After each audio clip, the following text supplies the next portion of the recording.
Hi, I'm Lee. Welcome to the channel. I hope you're having a lovely day. I'm a short, overweight, middle-aged white dude. I've got thinning brown hair, black glasses. I'm wearing a grey t-shirt and I'm sitting in my office with three coloured lights behind me. And in this video, you're going to see me do that descriptor again very soon because today is Wednesday the 16th of November. A week ago, I got an invite from BP Pulse to go and attend the grand opening of their second charging station here in Melbourne, Australia. The reason for that is because they saw the little video that I did about the first one up in Diamond Creek. The second one is in Bayside, which is at the corner of Nepean and North Road. And the reason why I've just jumped in at the beginning here to tell you about this is because for the first 4 weeks, so 4 weeks from the 16th of November, it's free to charge there. So get out and charge there while you can for the next 4 weeks. So I went to this grand opening this morning, met some really cool people, chatted some really interesting people, hopefully got some really great content coming up in the next month or two from the people that I met there. But I got a really good chance to have a bit of a chat to the operations manager who's looking after the rollout and the maintenance of all of these charging stations for BP Pulse. And to follow now is that interview. I hope you enjoy it. Yeah, check it out.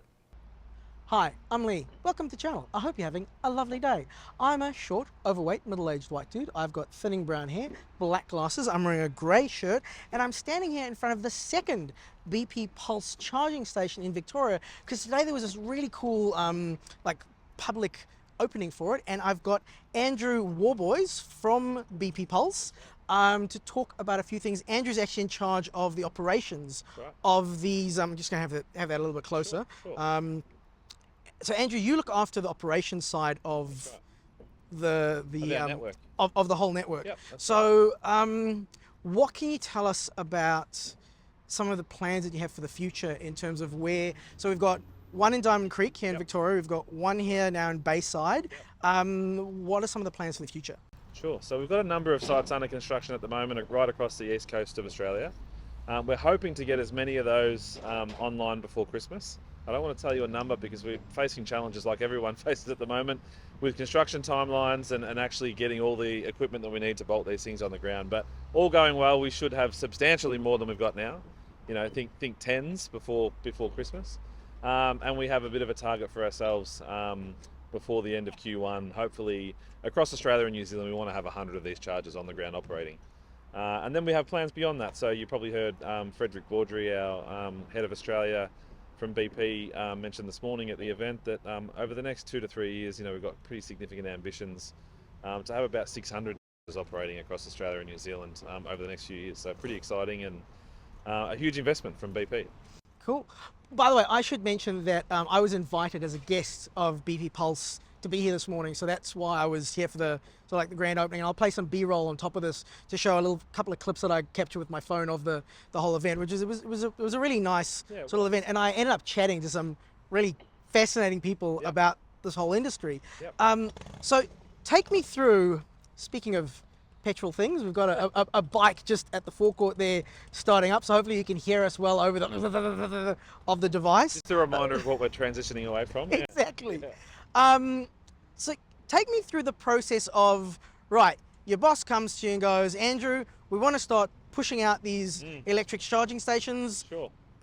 What do you do? Sure. So my history, I've got quite a long history with BP. I've been with the organisation for 17 wonderful years. I've had my ups and downs with BP, but they've been a great organisation to work for. And I've had a fairly varied career, but most of my time with BP has been in various forms of operations. So I ran fuels distribution for a long time for BP in various different roles. And most recently was on the lubricant side of the business, running supply chain there.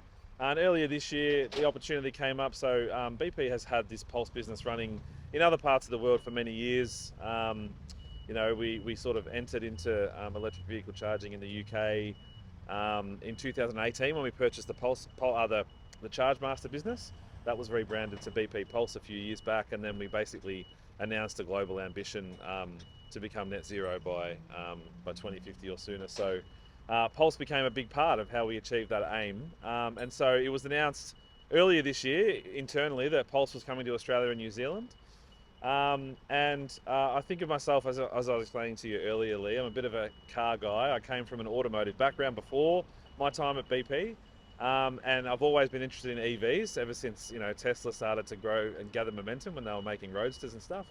And I thought that's got to be my dream job, operations, which is my skill set, and playing with EVs and chargers every day sounds like a perfect match. So yeah, so I was successful in getting the role. So heading up operations across Australia and New Zealand, and like I said, a really busy few years ahead as we grow the network. Yeah. So what's involved in actually like the logistics of, right, we've picked a location, we've got a charger sitting in a warehouse. Yep. What's involved in getting the charger from the warehouse in the ground and switched on? Sure.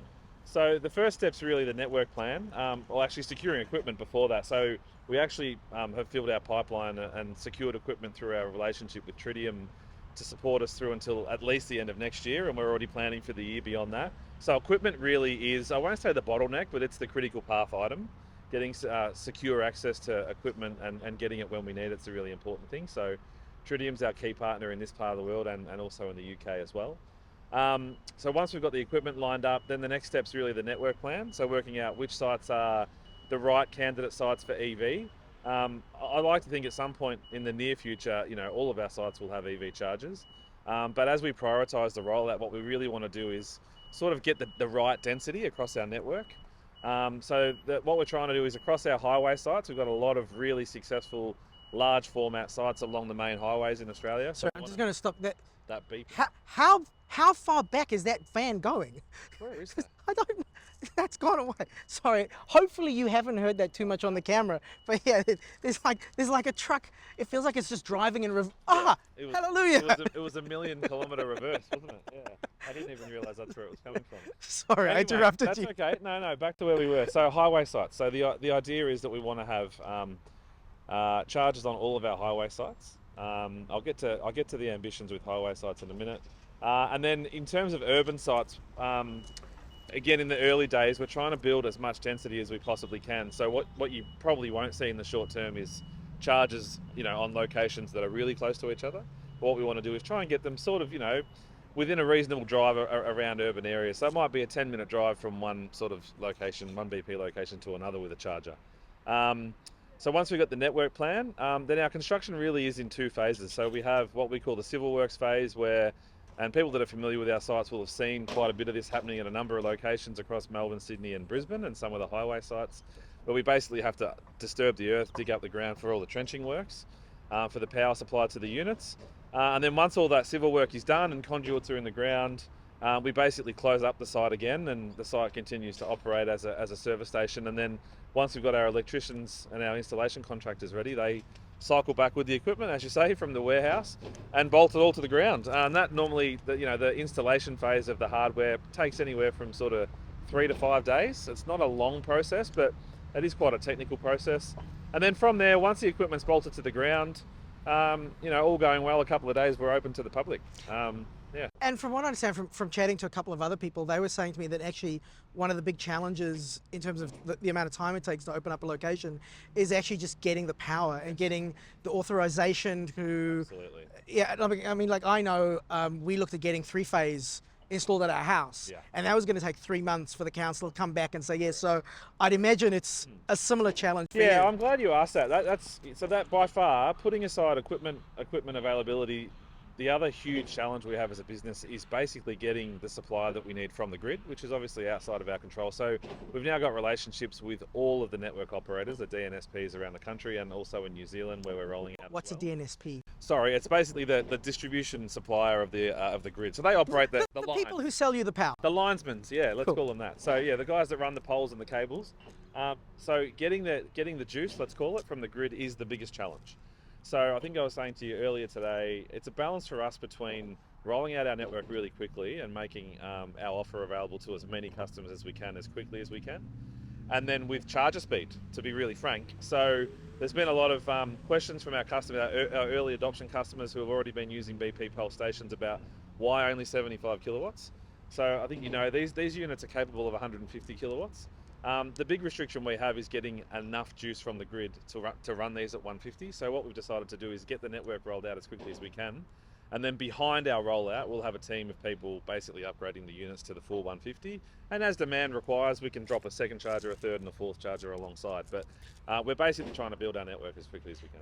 And I appreciate this is how long is a piece of string, Sure. but any timelines on when that might happen? Oh, the upgrades? Yeah. Not really. The only reason is it's completely out of our control. We're seeing timelines because, for example, in Melbourne, you might have 6 DNSPs that operate across all of metropolitan Melbourne. Some are more responsive than others. Some have more capacity available than others. So some locations we have a much shorter lead time, and other locations seem to take forever. So it's a bit of a challenge, but our priority is just to get chargers available on as many sites for our customers as quickly as we can, and then the next challenge will be to upgrade them as quickly as we can. And is there anything that people can do? Like, is there can they call their local MP or like, I'm just trying to Yeah. like if So- I live somewhere and I want to charge near me, Yeah. what can I do to try and help that along? Yeah, absolutely. So speaking to your local MP, of course, I mean any sort of pressure that the EV community can put on. I mean, it's one of the challenges that's being discussed at a federal level is the capability of our grid to meet the needs of the transition. So, you think one of the real challenges is when people come home at the end of their day. As we know, most EV users do most of their charging at home. We know that. And so people coming home at that sort of 3 to 5 p.m, everyone's plugging their vehicle in. That demand on the grid is going to be more and more significant over time. So the conversation about the grid infrastructure and how it's going to handle the transition to electric vehicles is a conversation that's happening.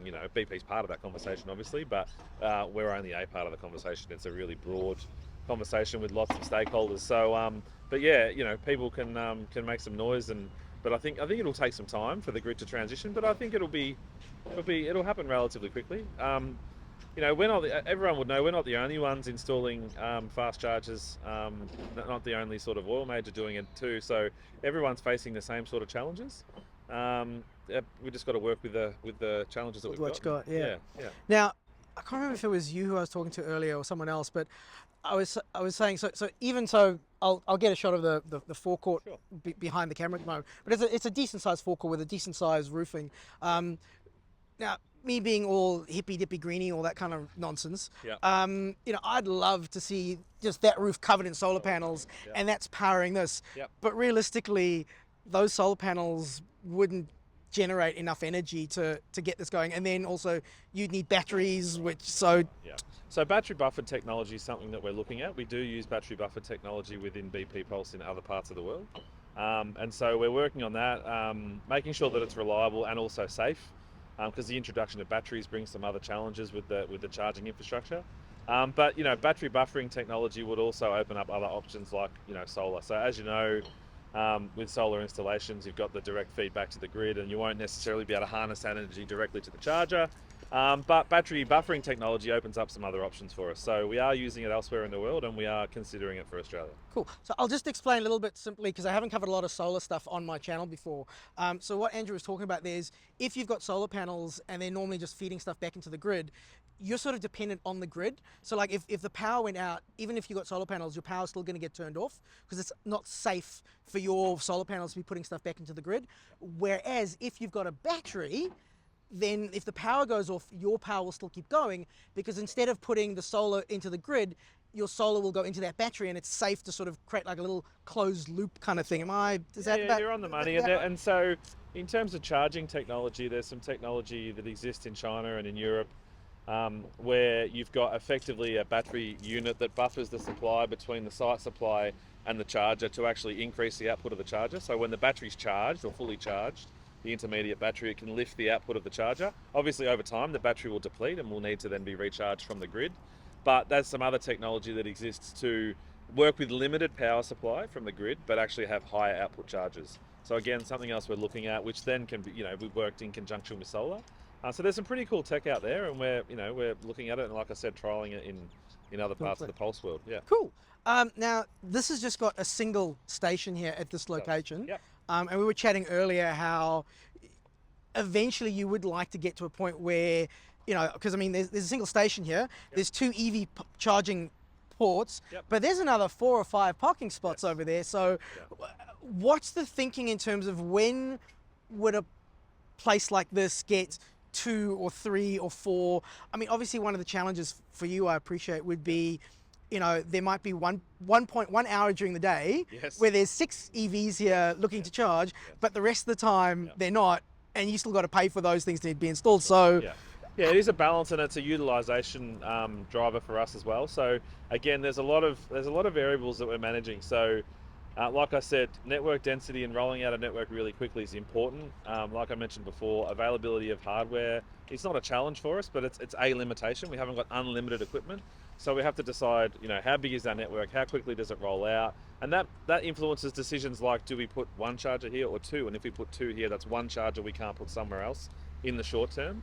So the reason that we've selected this hardware strategy with Tritium is all of our early installations, customers will, or they might notice that there's a big white cabinet on site, which is called a rectifier.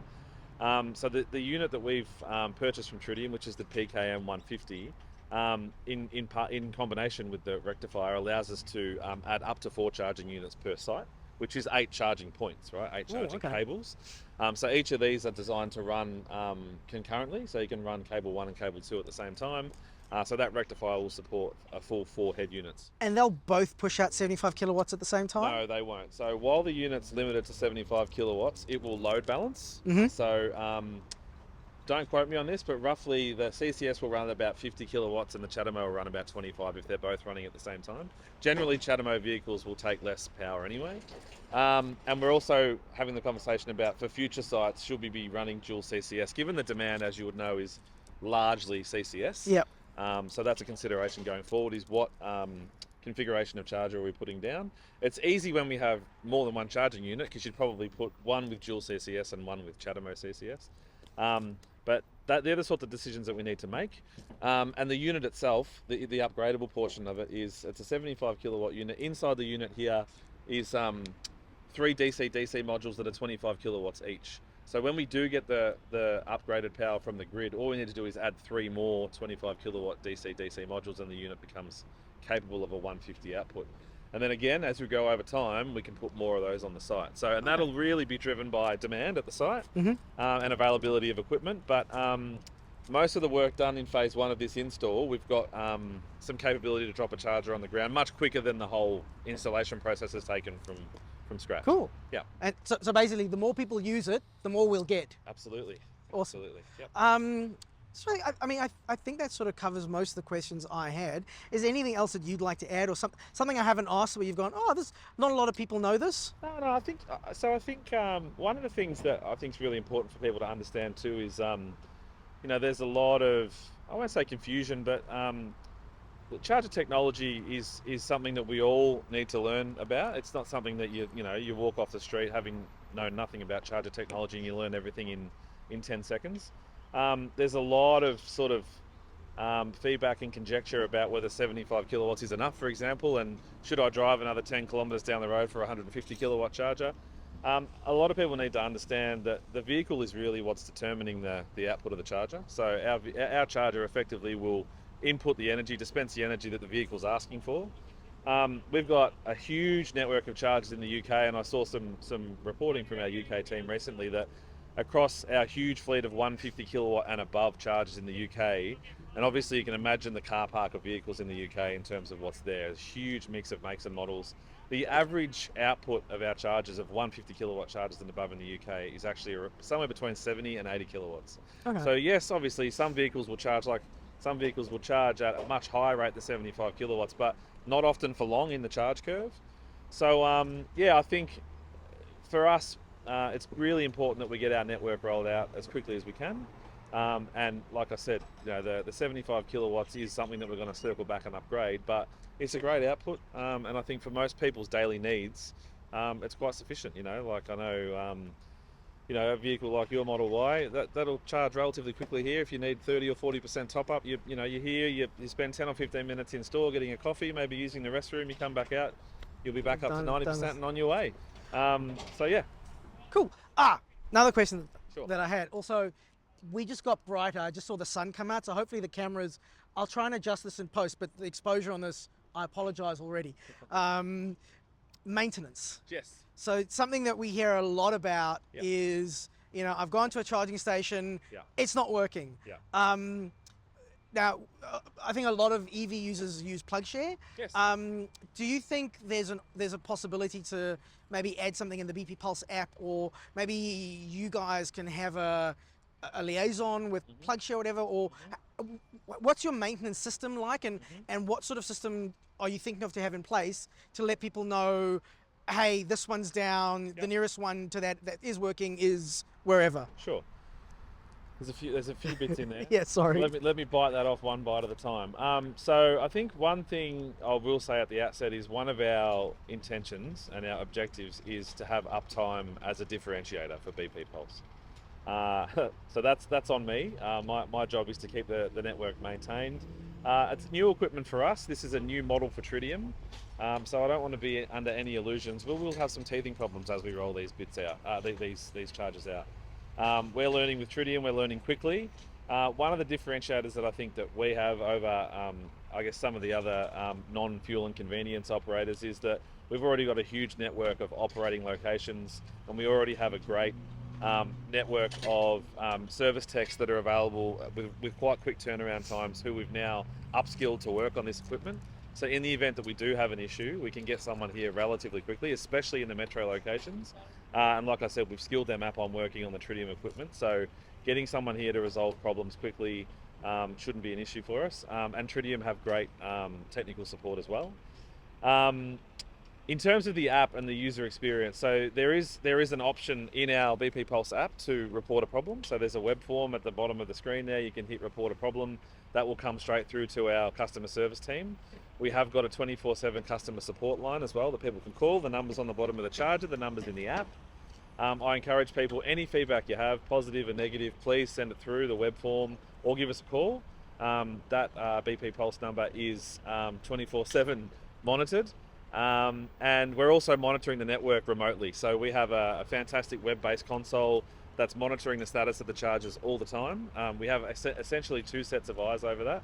My operations team and also our 24/7 customer support team are monitoring the status of the chargers all the time. If we have odd error codes or a customer experiences an error code, if you do have something come up on the screen, rest assured there's actually someone watching it at the other end. So sometimes you will get error codes. So things like plugging the connector into your vehicle, there is a timeout limit, right? So if you don't activate the charge quickly enough, you'll get a funny error from the charger. If you've got some odd tension on the cable, sometimes the chargers will throw an odd error code. So what I would say is, if you do have an issue using one of our chargers, and this is probably true for most DC fast chargers too, is generally a second or third attempt will push you through those error codes. It's a bit like a warning error on your mobile phone. So let us know that you're experiencing those, but also if you do get an error code on the screen, we know about it. We'll have someone investigating it. And from time to time, we'll reboot chargers remotely just to force them through a reset. But definitely use the functionality that's there. And yeah, like I said, we want to take full advantage of that 24/7 support so that we can drive the uptime that we're chasing. Beautiful. Okay. Well, thank you very much. Not a problem. Well, Andrew, I think that covers most of what I was Sure. thinking to ask. Thank you very much. First of all, Thank you, thanks for having me. Thanks for joining us today. It's been great. Thanks for giving me your time. Really appreciate it. No And Nice to meet you. yeah, you too. Thanks for having me So if you have enjoyed this, please like and subscribe. I know I feel dirty every time I say that, but here we are. If you have subscribed already, thank you so much for your support, and we'll catch you on the next one. Safe and happy driving.